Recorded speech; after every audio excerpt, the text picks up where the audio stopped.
The first decade of the Soviet space program was extraordinarily successful. Cosmonauts set records and made their names famous. It was only much later that the lives sacrificed for records in space exploration, where every misstep could be the last, became known.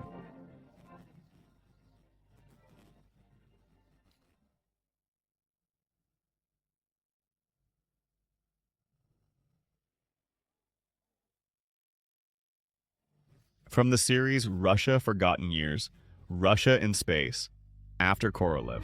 Shortly before his death, Sergei Korolev laid the foundation for new, even more grandiose space programs for Russia.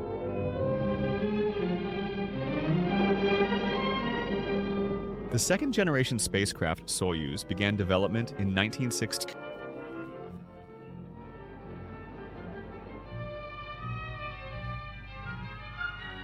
Compared to Vostok and Voskhod, Soyuz was a significant step forward.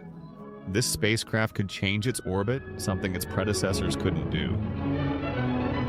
The Soyuz weighed about 7 tons.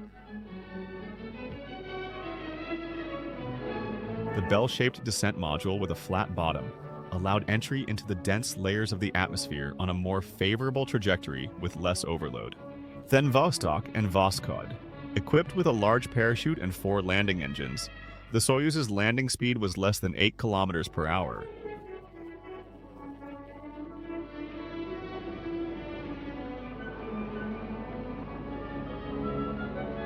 The spacecraft was to be launched into orbit by a 3-stage rocket of the same name, Soyuz. It was previously used in the Voskhod 1 and Voskhod 2 projects.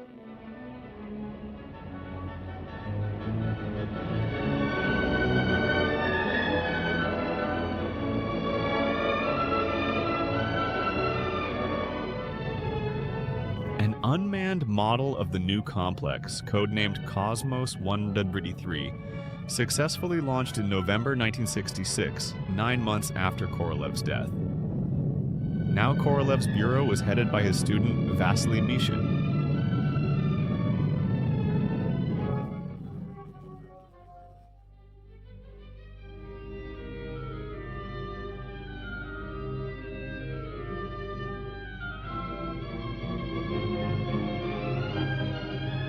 The new chief designer wanted to replicate the success of his great predecessor. Perhaps this desire influenced the development of the impressive but extremely complex task for the first manned Soyuz spacecraft. Vladimir Komarov, a veteran of space exploration and commander of the Voskhod 1 spacecraft in 1964, was to fly on the Soyuz 1. Valery Bukovsky was appointed commander of the 3-man crew of Soyuz 2. Their launch was planned for the day after Soyuz 1's launch.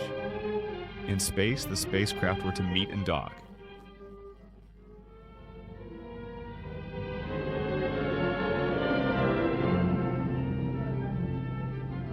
Two cosmonauts from Soyuz 2, Alexei Yeliseyev and Yevgeny Krunov, were to perform a spacewalk and transfer to Soyuz 1.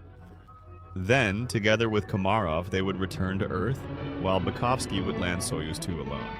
For political reasons, the flight was prepared in haste. For Leonid Brezhnev, the space program became a propaganda tool. The Soviets were to be the first to dock 2 manned spacecraft in Earth's orbit.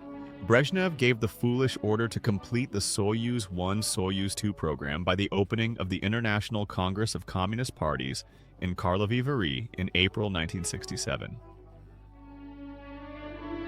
Scientists reluctantly complied with the demands from above.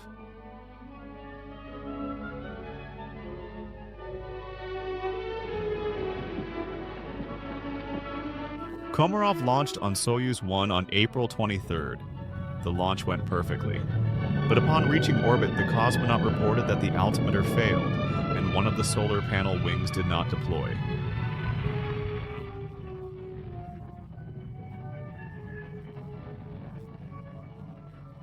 The spacecraft began to tumble hopelessly in space. The launch of Soyuz 2 was immediately canceled.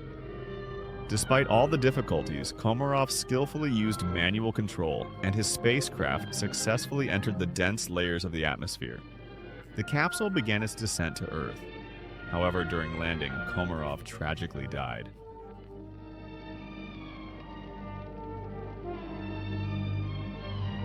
entangled lines prevented the capsule's parachute from fully deploying. Soyuz-1 crashed into the ground at 140 km and exploded. The press only reported Komarov's death, not mentioning the problems that arose in orbit or the reasons for canceling the launch of Soyuz-2 and the docking.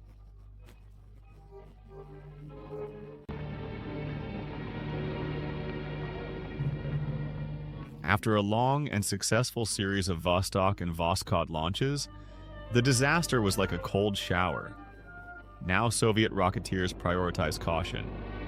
In October 1907, two unmanned Soyuz spacecraft named Cosmos 186 and Cosmos 188 met and docked in orbit. 5 months later, their success was repeated by Cosmos 212 and Cosmos 213.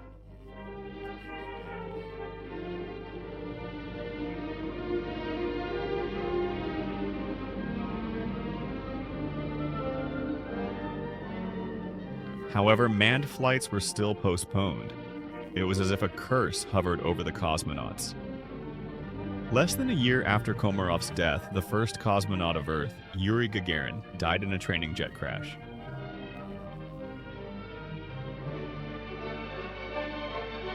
Gagarin was the soul and heart of the cosmonaut team. His death was a severe blow to everyone. Moreover, Gagarin was Komarov's backup for the Soyuz-1 flight. A strange and frightening coincidence. The next Soyuz expedition required a brave and experienced pilot. That person was Colonel Georgy Beregovoy. The 47-year-old Air Force veteran joined the cosmonaut team in 1964. During World War II, he flew an attack aircraft and was awarded the Hero's Gold Star for his skill and courage. Beregovoy then became a test pilot and received another top award.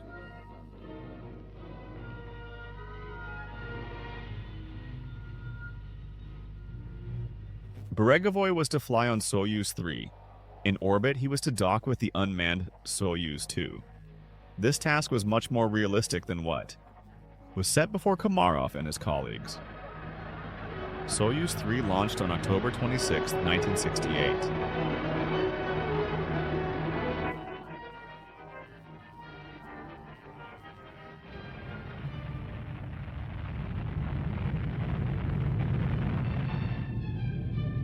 Beregovoy tracked his target using radio. The automatic control system brought the spacecraft to within 200 meters. After that, the cosmonaut was to switch to manual control and dock without automation. The operation, practiced many times on Earth, proved extremely difficult in the real conditions of space.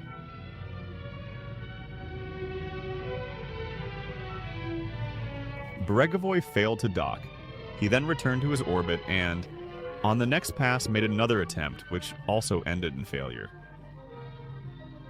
After spending almost 95 hours in orbit, a disappointed but alive Beregovoy made a soft landing. Cosmonauts Alexei Yeliseyev and Yevgeny Krunov, who were previously supposed to transfer through open space. To Komarov's spacecraft continued to prepare on Earth for a similar mission.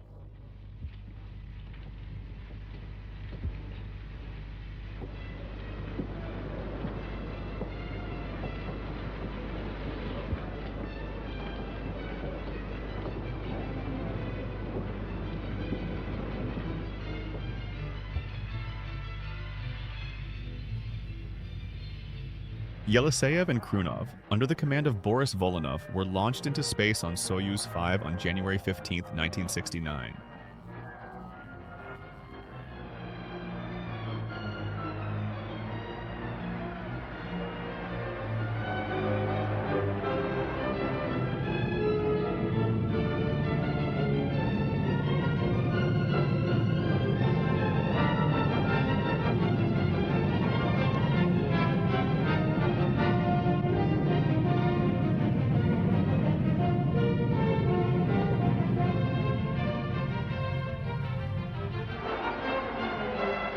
The second spacecraft, Soyuz-4, piloted by Vladimir Shatilov, launched a day earlier. The spacecraft met in orbit. When the distance between them decreased to 90 meters, Shatilov and Volynov switched to manual control.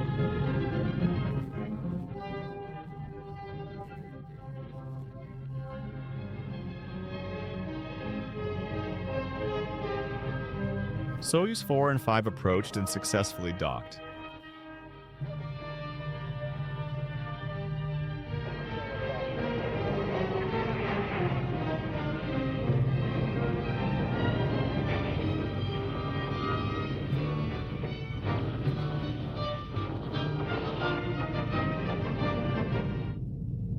Yeliseyev and Krunov quickly donned spacesuits and moved to the front of the spacecraft.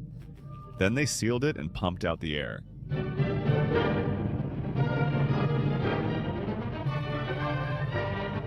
Exiting their spacecraft, Yeliseyev and Krunov spent an hour in space before entering Soyuz 4.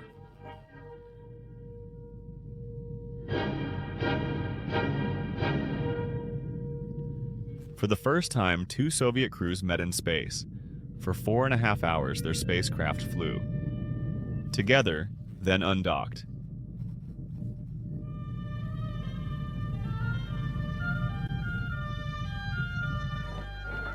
This flight was an important step in preparing for a journey to the moon, where docking was essential.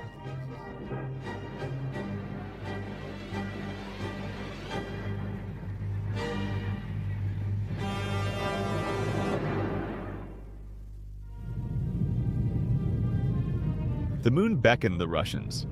The lunar exploration program was gaining momentum. In February 1966, the 90-kilogram module, Luna 9, made a soft landing in the Ocean of Storms and transmitted photos of the lunar surface to Earth for the first time.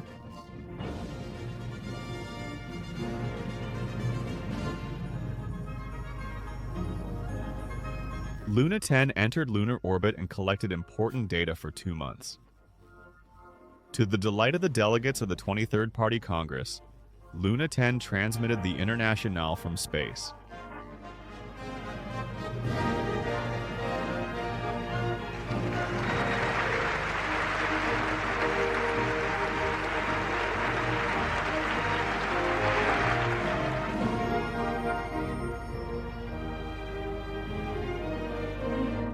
In 1965, the large 4-stage rocket Proton was put into operation.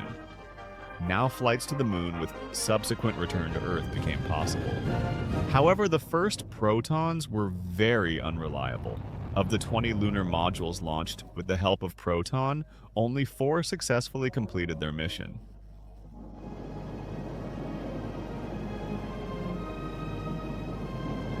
The first of them was Probe 5. In September 1968, it was retrieved from the Indian Ocean after a successful unmanned flyby of the moon.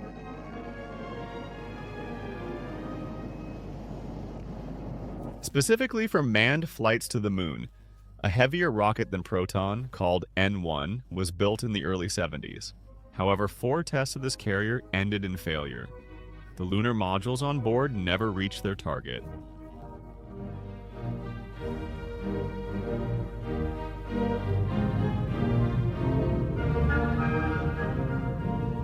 Soviet Union TV didn't show the first moon landing by Americans. Soviet space officials called the idea ridiculous and too costly.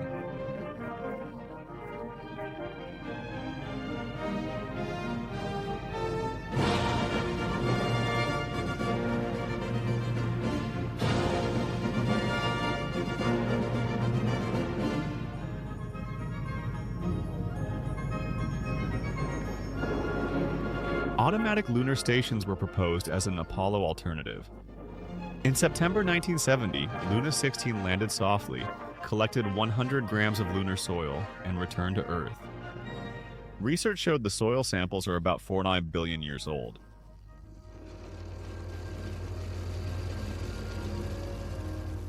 The next step in the Russian space program was creating a lunar rover, a remote-controlled device that moved on the moon's surface. The rover first explored the Sea of Rains. Launched in October 1971 with Luna 17, the rover traveled over 9 kilometers on the moon. The rover worked for about a year, sending lunar surface panoramas until its atomic power source ran out. In 1973, Lunokhod 3 was sent to the Moon. 2 rovers and several returnable probe satellites marked the end of the Soviet lunar program. Meanwhile, work on the Soyuz project continued actively.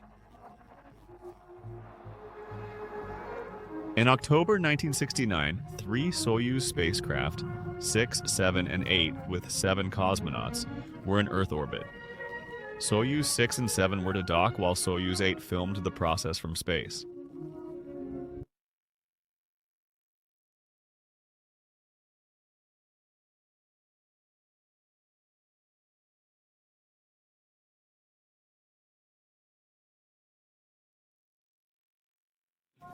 Meeting 3 spacecraft in space was tough. Dozens of radars in the Soviet Union and 3 special ships monitored the expedition.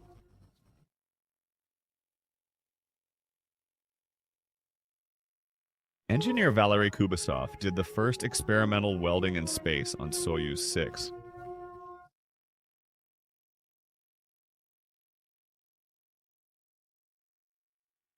The workhorse of Soviet space. Launches became routine, but the longest flights lasted no more than 5 days. One key question remained unanswered. How long can a person live in weightlessness? All work on an orbital space station would be wasted if long stays in weightlessness were deadly. Experienced Andrei Nikolaev and newcomer Vitaly Sevastyanov got a tough task. In June 1970, they spent almost 18 days on Soyuz 9, setting a new record. In the first 2 days, cosmonauts felt space dizziness but adapted quickly to weightlessness. Yet conducted a few days later, experiments showed they lost body mass, calcium in bones decreased, and red blood cells dropped. Without gravity, muscles weakened quickly, spacecraft walls restricted movement, making it hard to exercise.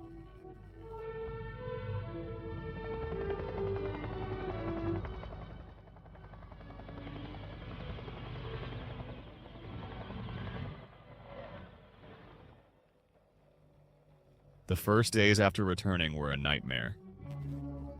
Nikolaev and Sevastyanov couldn't exit the capsule alone. Their muscles atrophied, hearts shrank, bones became brittle. They felt like under a hydraulic press. Adapting to Earth's gravity took months. For 41-year-old space veteran Nikolaev, this was the last flight. However, it showed weightlessness effects can be mitigated. A calcium-rich diet and increased physical activity are needed. By then, the first Soviet orbital space station, Salyut, was in the Baikonur Cosmodrome assembly shop.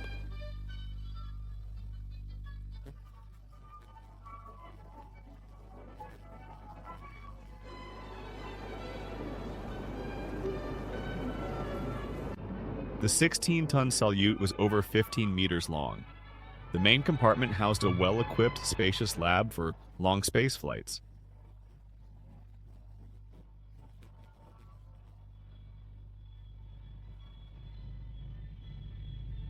The main power sources were 4 solar panel arrays.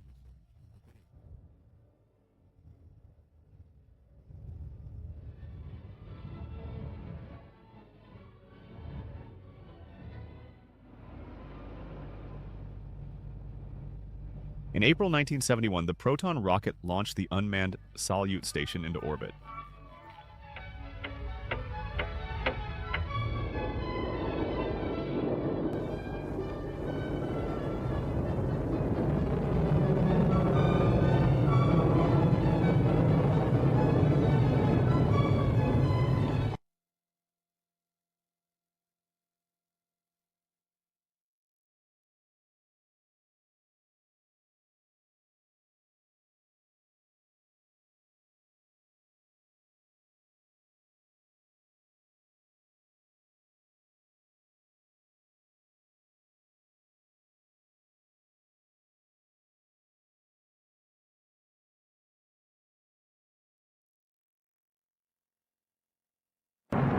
Soyuz 10 led by Vladimir Shatilov, docked with Salyut. But the electrical systems didn't work together. The hatch didn't open. Disappointed cosmonauts had to undock and return to Earth.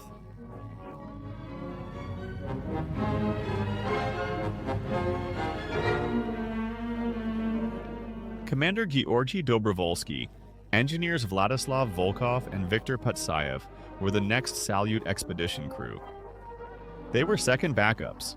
For various reasons, the main crew and first backups couldn't fly. Many believe insufficient preparation led to the tragic flight outcome.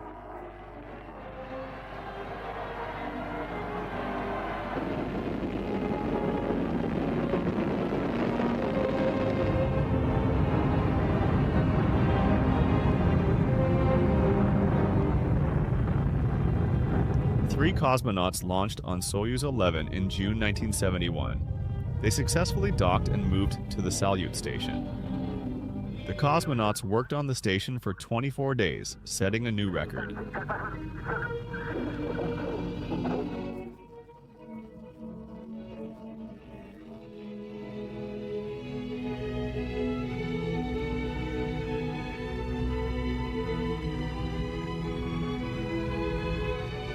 They proved that with the right diet and exercise, weightlessness effects can be reduced.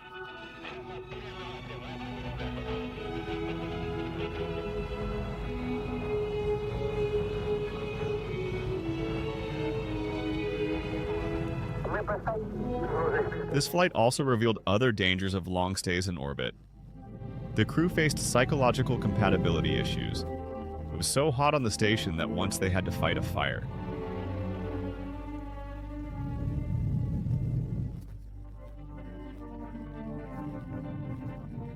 Fortunately, it was extinguished.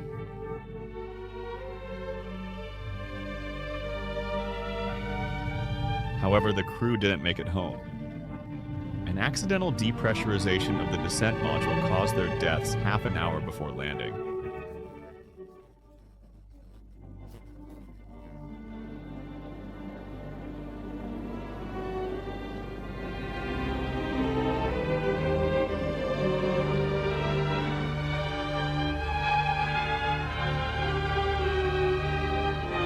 The reliability of Soviet space systems was questioned. The tragedy halted manned flights for 2 years.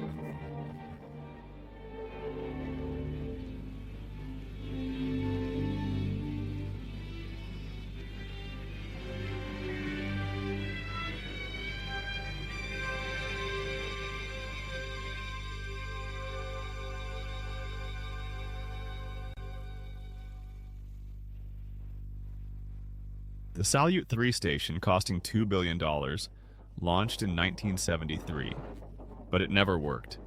Less than a month after launch, it fell to Earth. Salyut 3, launched in June 1974, was more of a space reconnaissance station than a lab. The first Salyut 3 crew, Pavel Popovich and Yuri Artyukhin, spent 15 days on board.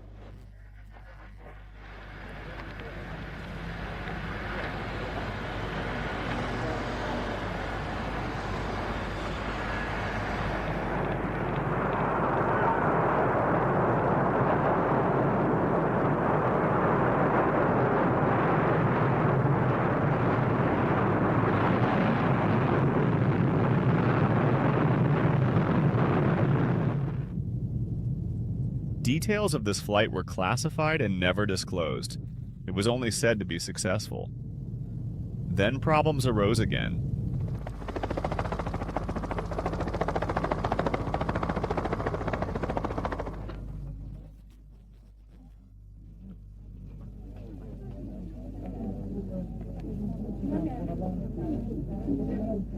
The next crew, Gennady Serafinov and Lev Demine, failed to dock with the station several times. They had to make an emergency night landing.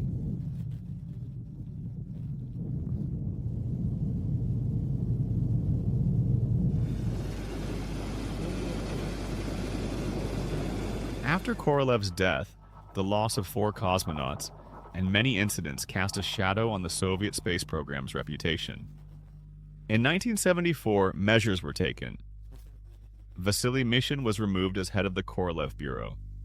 Veteran Valentin Glushko was appointed, and the situation improved.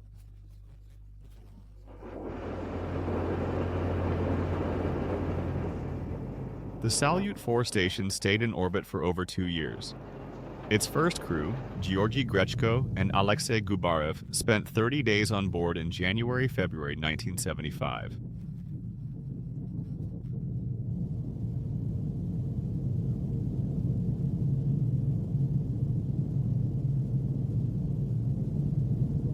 They installed telescopes, conducted serious astrophysical research. The second crew never reached Salyut 4. The third stage of the launch vehicle failed, and the descent module landed dangerously in Siberia after a tough suborbital flight.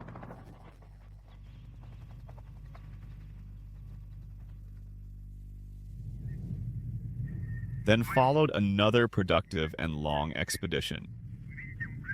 Pyotr Klimuk and Vitaly Sevastyanov stayed on board Salyut for 63 days. They conducted dozens of medical and astrophysical experiments.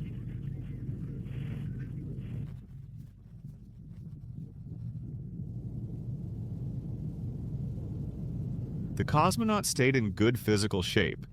Psychologists feared that after 30-40 days in, the cramped Salyut, relations would deteriorate. However, the balanced and friendly Sevastyanov and Klimuk were the ideal crew.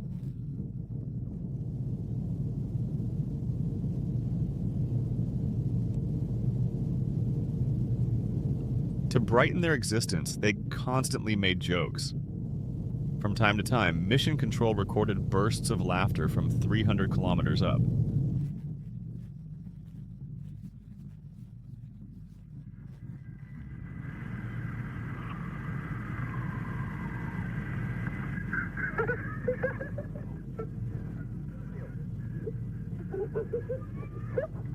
That's it, the end.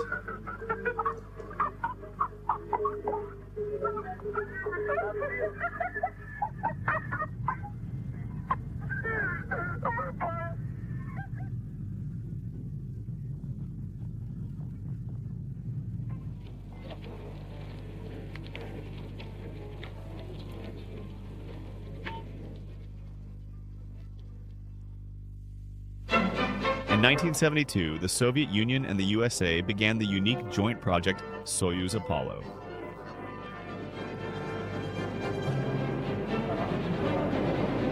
A meeting and docking of Soviet and American spacecraft in orbit was planned. The space race, which began after World War II, was turning into cooperation and exchange of the latest technologies. Pioneer of spacewalk Alexei Leonov and cosmonaut Valery Kubasov began joint training with American astronauts Thomas Stafford, Vance Brand, and Deke Slayton.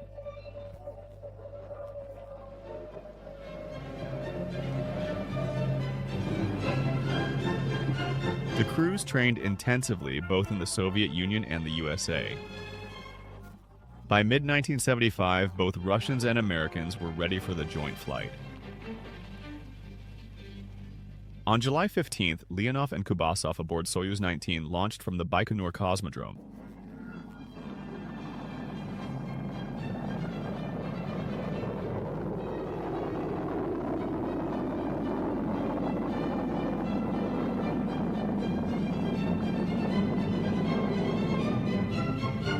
Seven and a half hours later, Apollo was launched from Cape Canaveral. On July 17th, Soyuz and Apollo met in orbit.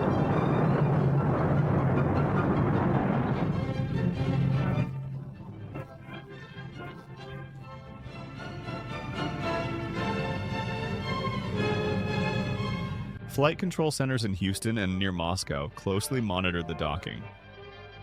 "It worked," Stafford exclaimed in Russian when Soyuz gently docked with Apollo. "Excellent," Leon replied in English. The hatches opened and the crew commanders shook hands. The astronauts entered Soyuz.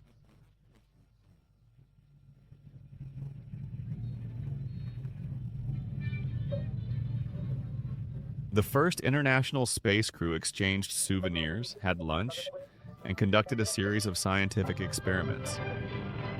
Soyuz and Apollo were together for 2 days. On July 21st, Leonov and Kubasov made a soft landing in Kazakhstan. The Apollo command module splashed down in the Pacific Ocean 4 days later. The historic mission was a complete success.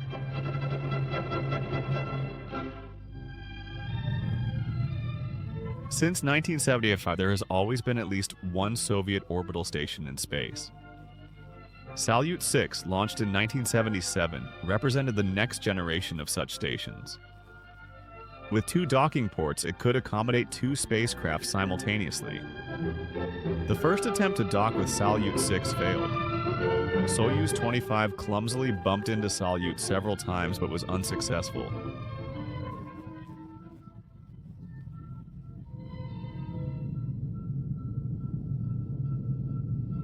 Mission Control speculated that one of the station's docking ports was damaged. The next crew, Yuri Romanenko and Georgy Grechko, had to go into space to assess the damage and fix it. The Soyuz-26 cosmonauts flawlessly docked with Salyut.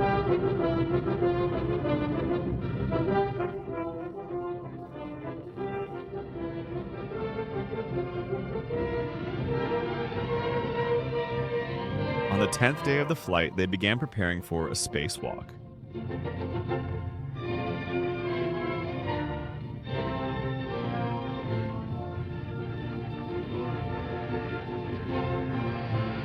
Both cosmonauts entered the airlock, closed it, and then Grechko leaned out into space up to his waist.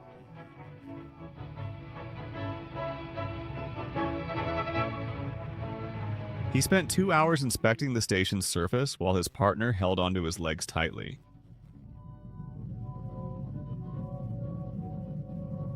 Grechko determined that the docking port was in perfect condition. Tired but happy, the cosmonauts returned to the main module to spend another 86 days there.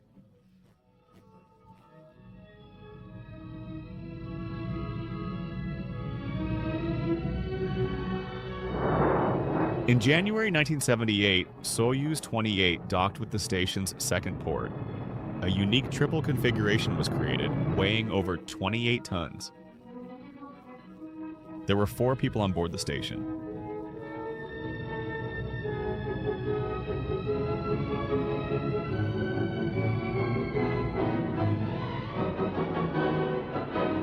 To deliver supplies and fuel to the station, a special cargo ship was developed. The unmanned, non-returnable Progress ship could deliver up to 2 tons of cargo to orbit.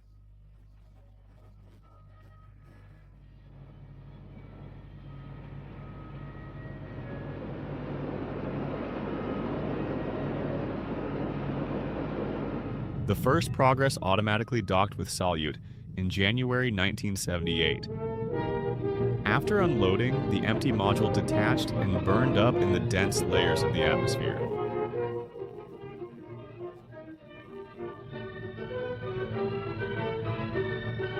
Salyut 6 became the first Soviet station to host international crews. Joint flights became part of the widely publicized Inner Cosmos program, founded in 1966 by the USSR and Eastern Bloc countries. The first international crew launched in March. 1978 included Alexei Gubarev and Czech Vladimir Remek.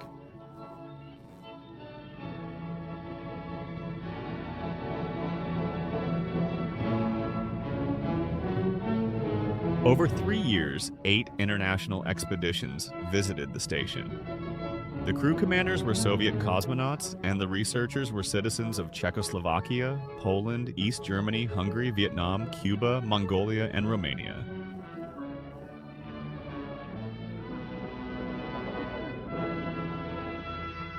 Another international crew never made it to the orbital station.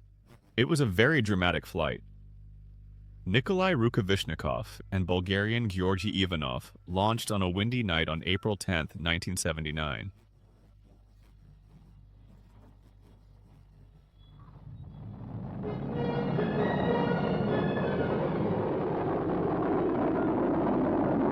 Their Soyuz-33 reached orbit, but the main engine failed to start.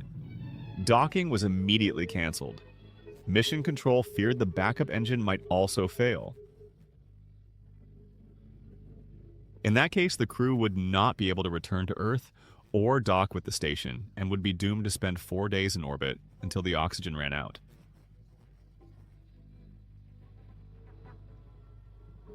Fortunately for the cosmonauts, the backup engine was successfully started. All international crews on the Salyut station worked together with space veterans.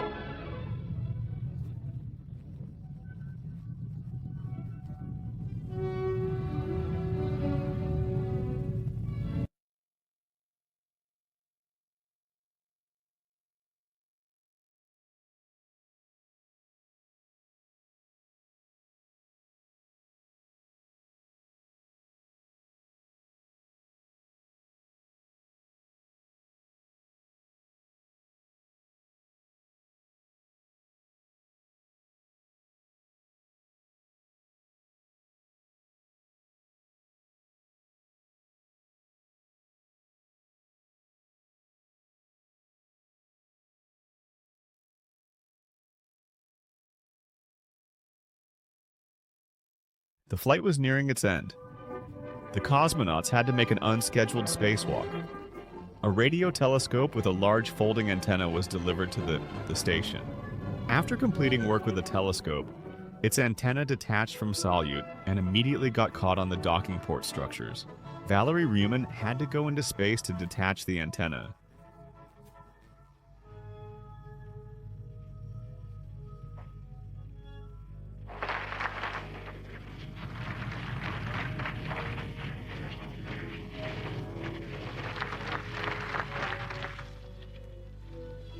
Amazingly, just 6 months after this extended expedition, Ryumin went back into space.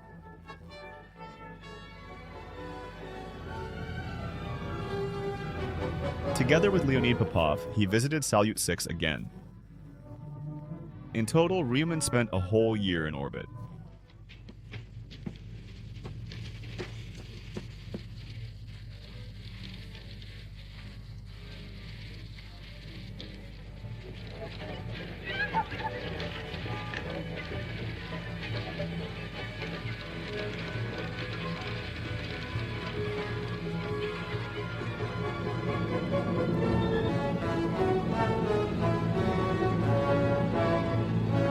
When Salyut 6 deorbited in 1982, a new orbital station was already ready for launch.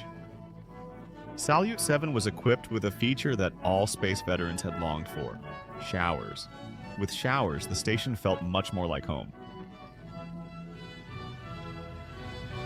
Additionally, the crew members found a way to cut each other's hair using a vacuum cleaner to collect the hair. Salyut 7 was comfortable enough even for a woman. 19 years after Tereshkova's flight, test pilot Svetlana Savitskaya became the second female cosmonaut in the world.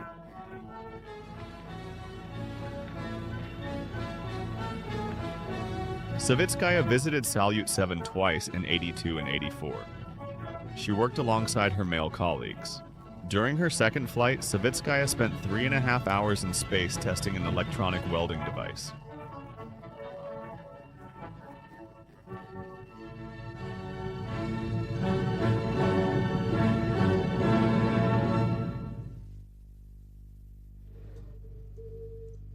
But one day, Salyut 7 encountered problems that caused real panic at Mission Control.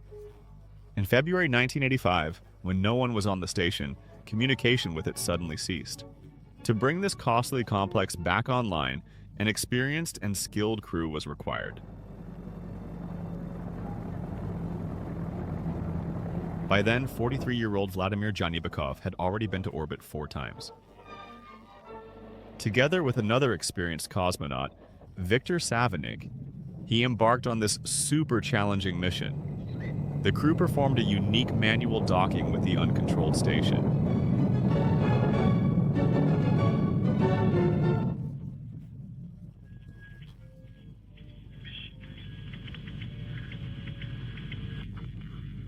The cosmonauts entered Salyut.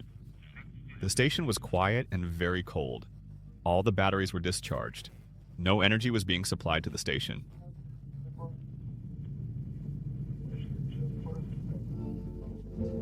However, Mission Control managed to solve the problem. 5 days later, Salyut was operational again. Then the crew conducted a 5-hour spacewalk.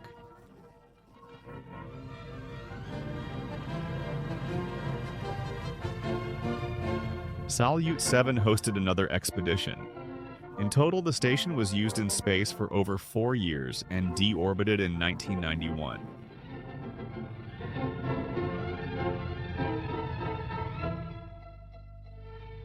In the mid-80s, the USSR developed the third-generation station Mir, which became the foundation for the future permanent orbital complex.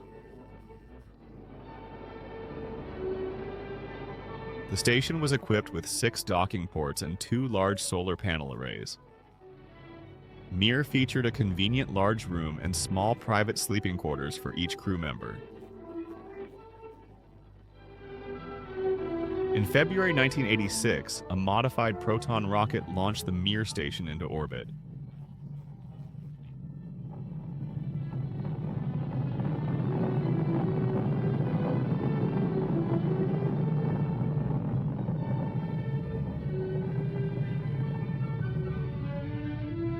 A year later, the first research module with an X-ray telescope docked with the station.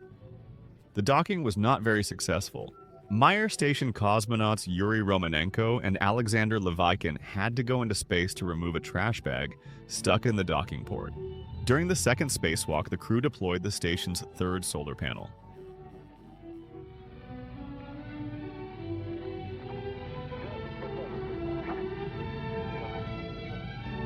More than a dozen long-term and short-term expedition crews visited Mir. Up to 6 cosmonauts lived here at the same time. An analog of the American space shuttle called Buran was planned for cargo delivery.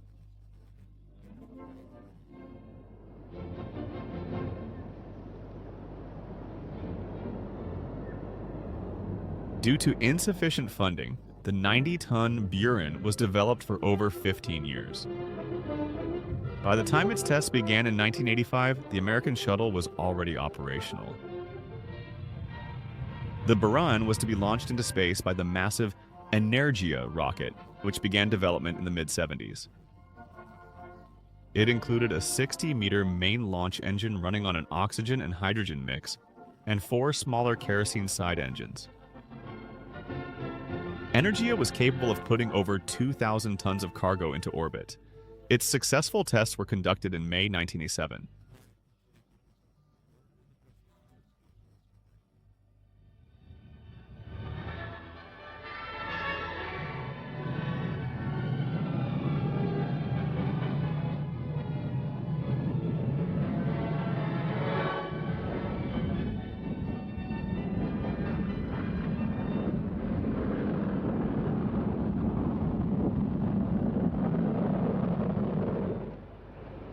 Gorbachev's government severely cut funding for the space program.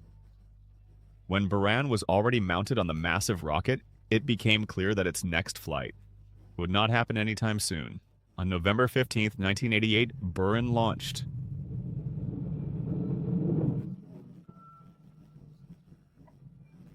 The flight was unmanned. After 2 full orbits around Earth, Buran landed on a 5-kilometer runway at Baikonur.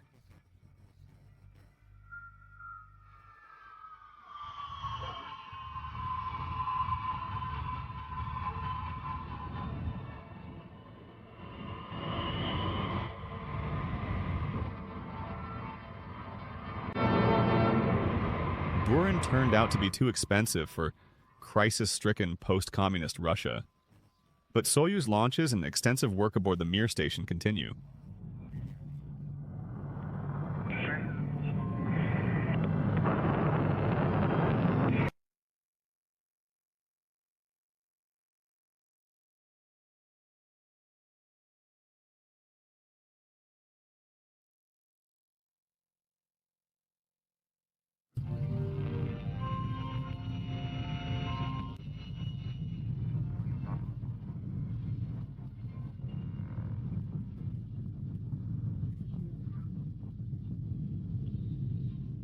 Russia has every right to be proud of its significant contribution to space exploration.